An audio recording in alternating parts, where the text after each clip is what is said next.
Okay. Oops. Okay, the special chip, what's that? E and E or Q and E, what's that?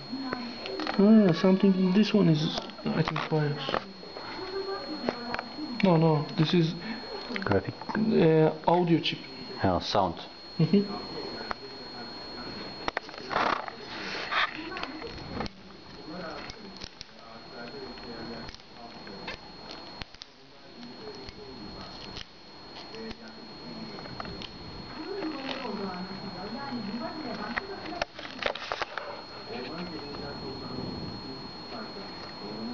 Yes. This is switch, yeah? This is the case switch. It provides to open slide the Understand. LCD.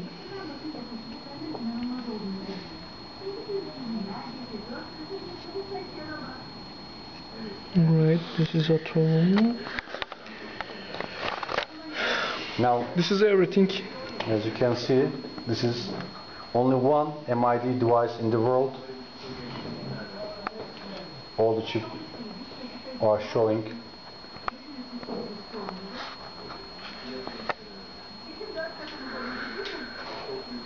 I think this is chipset.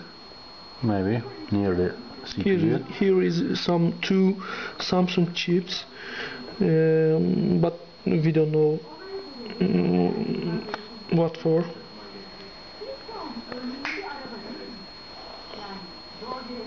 This is all.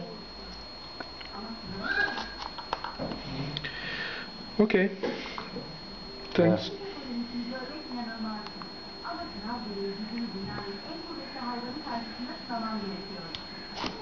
Okay.